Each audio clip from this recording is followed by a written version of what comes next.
Maswera sei vedare, tinokuchingamidzai zvekare kune chimwe chirongwa pano paZim Facebook Secrets and Confessions. Tadzoka zvekare nemamwe mamessages. Regedzai tibva tapinda mumamessages edu atadzoka takakubatirai. Message yedu yekutanga yakamira sekudai so: hanzi makadi zvenyu mukoma, ndinokumbirawo kuti munge muchindiposterawo nyaya yangu makavikawo chitupa changu.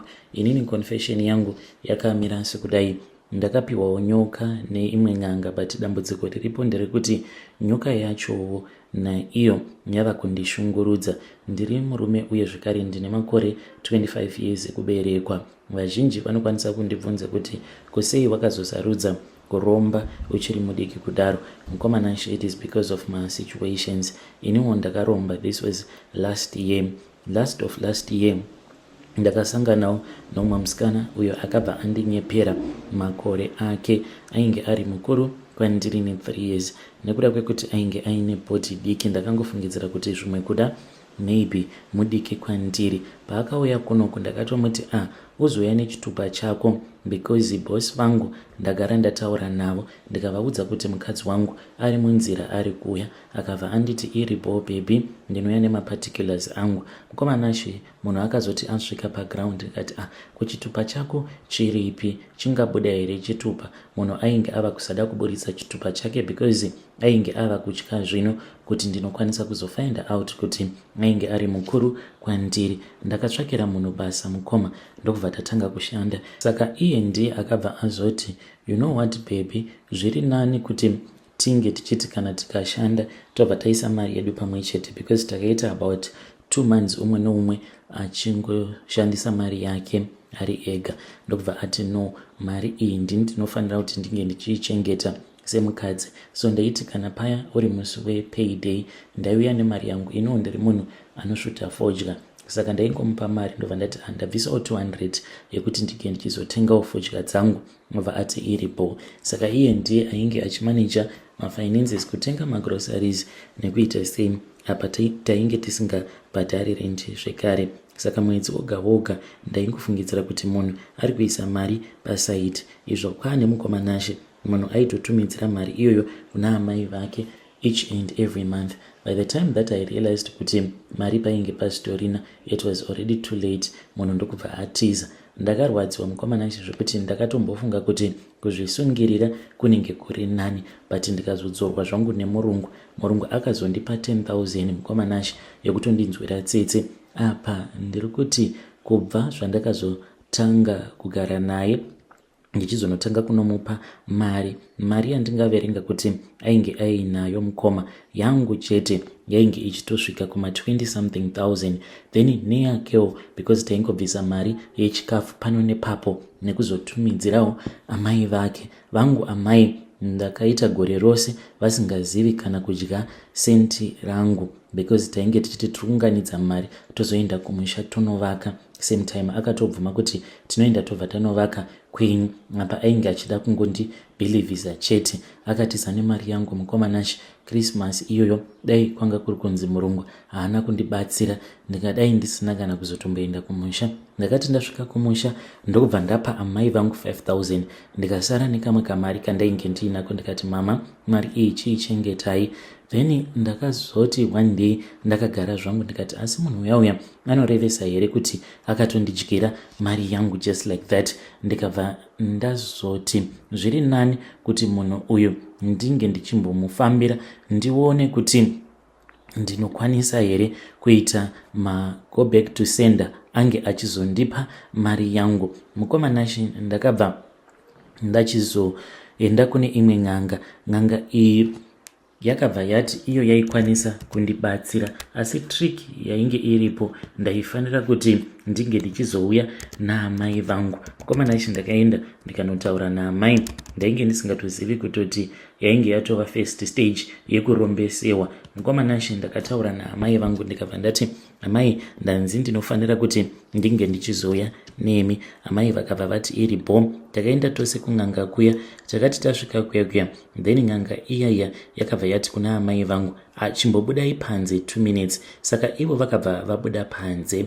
asi takazoti tava kudzokera kumba, amai vakabva vati kwandiri, mwanangu, n'anga iyi unonyatsokutemba nayo. Ndikabva ndati hongu amai, n'anga iyi ndinovimba nayo. Ndikatovanyepera kuti n'anga iyi ndainge ndichitozivana nayo zvekutodaro, because vakati pavakaenda panze vakateverwa neumwe mukadzi anoshandidzana nayo n'anga iyoyo, akabva azosara akamira apo pacho pavainge vange vachimira. Then vakazoti vava kupinda zvakare mumatare mavainge vandisiya ndiri nen'anga iyayi. Hanzi pavakacheuka ndo pavakabva vazoona mukadzi uya akapfugama, ende sekuru ivavo vakabva vatopopotera amai vangu vakabva vati, kweinga wanenda kuudza kuti usacheuka, ko uri kucheukirei? Saka amai pavakandibvunza kuti n'anga iyi ndainge ndichivimba nayo here, ndakangoti hongu ndinovimba nayo n'anga iyi mukomanashi, but ndainge ndisingachatonzwisisi kuti kuzvose izvozvo zvainge zvoitwa nasekuru nemunhu wavo vainge vozama kudii zvekare. Mushure mekunge ndaenda kun'anga kuya mukomanashi, hapana kana chakambochinja, asi amai vangu vakabva vatanga kurwara. Pandakaona kuti amai vainge vorwara, apa mari ndainge ndisisina, ndokubva ndataura nemurungu ndikabva ndatumidzirwa mari yekudzoka kuno. Ndakadzoka mukomanashi, mufunge zvenyu, ndainge ndisitomborina kana mari, ndakangodhindirwa 2 weeks chete pabhodha. Ndokubva ndadzoka paground ndikabva ndashanda ndikashanda.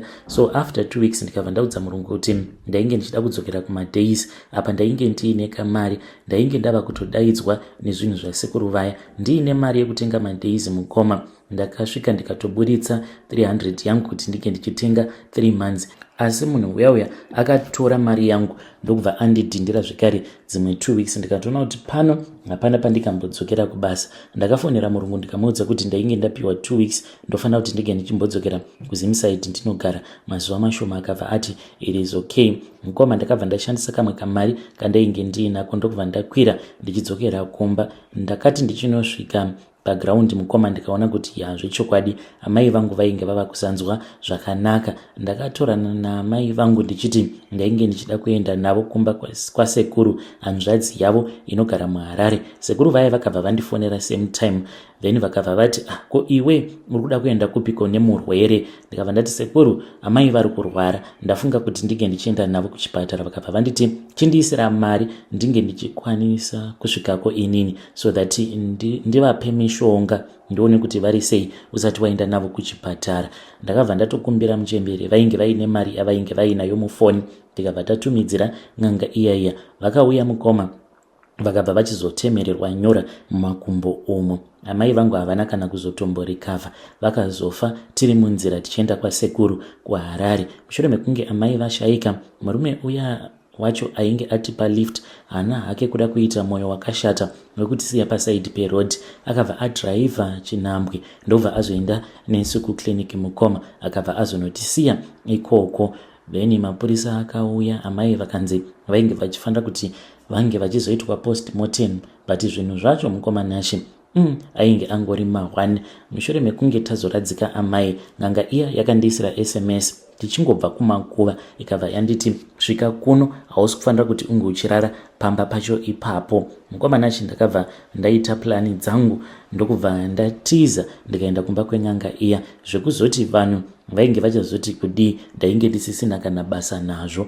Then ndo pandakabva ndachizoudzwa nasekuru vaya kuti ndainge ndaromba ndichishandisa ropa raamai vangu.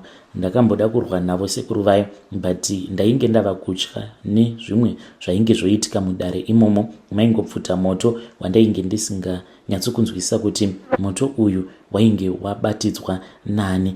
Then vakabva vachizondipa kamwe kabhodhoro, vakanditi kabhodhoro aka ruda kuti unge uchizoenda obva wazonokacherera paguva raamai vako. Ndikabva ndaita saizvozvo. Mangwana acho makuseni ndakamukira makuseni mukomanashi, ndokubva ndasvika paground tikabva tazoenda kumakuva tichida kunoona kuti guva raamai rainge riri raiti here. Vanhu vakangoti vachingobva kumakuva iniwo ndikabva ndaita sekunge munhu ari kuenda unotenga fodya dzake. Mukoma ndokubva ndadzokera kumakuva ndikanocherera bhodhoro riya nanhasi uno bhodhoro iroro richiriko. Mukoma ndo randinoshandisa kushandisa mweya waamai vangu kuti vange vachindiitira mari. Zvino mukoma ndakazoti ndadzoka kuno kuSouth Africa ndopandakazongoona nyoka nerimwe zuva ndabva hangu kumall apa ndainge nditori nechimwe chibhebi chandainge ndatopika apo. Munongovaziva maSouth African kuti kungomuflashira mari anotobvuma kuti urara newe same time. Saka chibhebi icho chainge chichishanda pane imwe saloni iri mumall, so ndo pandaipota ndichienda kunogerwa ipapo. Ndakaenda kuya mukoma Nash ndokubva ndamuudza kuti ndainge ndichida kumutengera lunch ndobva azoti iripo. Takabva tazoenda pane kamwe kadriveway keMcDonald's ndokubva ndamutengera McDonald's iya iye manje ndokubva azoti saka pauri kuenda kupi. Ndikabva ndamuudza kwandainge ndichida kuenda akangoti saka wakapusa unoreva kuti uruda kusiya munhu akaita seni ndichienda. Dai wanga une mari taenda tose kumba kwako. Ndikabva ndatoti iripo ndokwanisa kukupa mari. Takataurirana mukoma Nash ndikamubvunza mari yaainge achida. Mukoma Nash mari yaainge achida yainge yakati 1 day. Ndikabva ndati zvino mari iyi zvandisina ndichaita sei apa munhu ndoda kuti ndige ndichirara naye. Mukuzonotaurirana mukoma takazosvika padhini paya, but ndaingonzwa mavoices aindiudza kuti usambonetsekana mari iyoyo iriko kumba. Tikangoti tingonopinda murumu mangu mukoma ndikabva ndaona kuti pabed painge paine zinyoka rainge rakachengetedza mabhanduru 3 emari. Ndakaridza mhere mukoma iye akatovhunduka akabva ati kuchii. Ndopa ndakabva ndakasika kubata metsi yacho kuti iye ainge asina kana chaainge achimboona. Ndikabva ndati just a prank. Akabva apopota paya akati uri kuita kuti ndinge ndichibuda mumutu. Mukoma Nash ndopa takabva tazorara tose ndikabva ndamupa mari. Takarara tose mukoma. Nyoka iyoyo yainge itori pasaidi pedu ichitomunanzva iye ainge asitomborina kana chaainge achitomboona. Ndokubva ndamupa mari yake. Mushure mekunge ndamupa mari ndikabva ndamuperekedza paya akadzokera zvake kubasa. So ndakadanana naye musikana uyu kudzamara ava kurota manje achitoti kwandiri iwewe unoziva kuti pose pandinorara newe usiku hwacho ndinozongorara ndichiita bonde nenyoka. Handizive kuti zvinokonzereswa nei, maybe ndini, I don't know. Ndikabva ndatomuramba. After that mukoma Nash nyoka iyi ndopa yakabva yachizotanga kuuya kwandiri. Nanhasi uno inogara ichingonetsana neni ichiti iyo yainakirwa naye musikana uyu pakunorara naye. Why is it ndakazomuramba ndisina kutanga ndaizivisa iyo. So zvainoita mukoma inouya yobva yandiruma sikarudzi yangu zvinova zvinorwadza.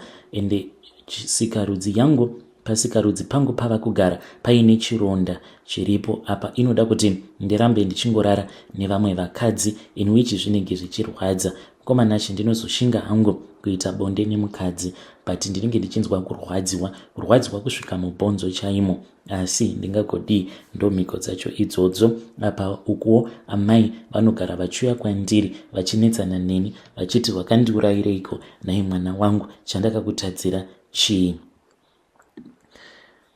Vedare ndo message iyo yandakatumidzirwa ichibva kuna mukoma vedu.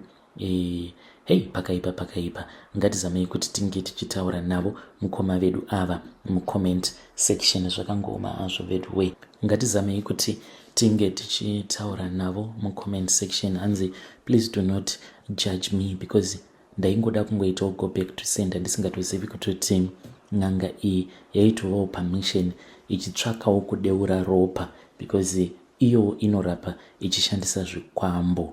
Strange things indeed they do happen in this world. Rekidzai tibva taenda panyedu inotevera. Nyedu inotevera yakamira sekudai so. Hanzi makadi zvenyu mukoma ndinokumbirawo kuti munge muchindiposterawo nyaya yangu makavika chitupa changu. I need your advice. Ndomuhurira here murume uyu. Nyaya iri kuitika ndeye kudai so. Ininiwo ndiri kunetsana nehusband yangu mushure mekunge ndafind out kuti iye akatombonoita bonde neex-wife yake. Saka iye ari kuti akazviita nemistake. Naye zviriko here mukoma kuti vanhu vakarambana vanozosvika pakuita bonde nemistake? I was destroyed when I found this message by mistake mukoma. Ameno kuti iye akazvifambisa sei. Ndakazosangana nevoice note ndichito kungokopa zvangu zvandainge ndichikopa mufoni make. Saka yairamba kukopa nekuda kwespace. Ndikabva ndati zviri nani kuti ndidelete music. Ndiye akatoti baby delete music kana ichiramba. Saka ndakazoti dzimwe music dzirimo mufoni umu ndinodzifarira, dziya dzekuti unonge uchingotumidzirwa nemawhatsapp dzakangoona kuti audio. Saka ndakabva ndazoteerera audio iyo yaainge akatumidzira kune mudzimai wake ex-wife, uye zvekare nemukadzi wacho achizopindura achitotaura kuti kubva zvatakagara tose hatina kana kumbogara takanakirwa nebonde sei zvakaitika apo pawakauya kunoku kuZim. Dai tikazozvipamha zvekare kana chana chinokwanisa kutobuda. Mukoma ndakapererwa ndikashaya kuti ndoita sei. Nanhasi uno inyaya ichiri mudariro, handisati ndaudza kana hama dzangu kana ani zvake. Ndauyawo pano ndikuda kubvunza kubva kumhuri yeZimbabwe kuti to justify myself, because marriage ndichiri kuida, I don't want to walk away. Ndafunga hangu kuti zviri nani kuti ndinge ndichiita hangu umwe munhu pasaidi, munhu wandinofambidzana naye zvinenge zvisingazivikanwi nemurume wangu, iye oramba hake achirarana neex-wife yake Mukoma. If I do something like that, ndinganzi ndinenge ndatadza here. I just want to heal my heart, but ndisingazorambani nemurume. Vedare ndo message iyo yandakatumidzirwa ichibva kuna vanzvadzi vedu. Zvakangooma hazvo vedu. Kana mafunga henyu kuenda, I think it is much better, because you don't know kuti mukuzonochita imomo, you don't know kuti your husband, how is he going to react. Ameno vedare munozvionawo sei. Ngativabatsirewo vanzvadzi vedu ava, but mistake, I don't think kuti vanhu vanoita bonde by mistake. Hakuna zvinhu zvakadaro. Let us try to help her in the comment section.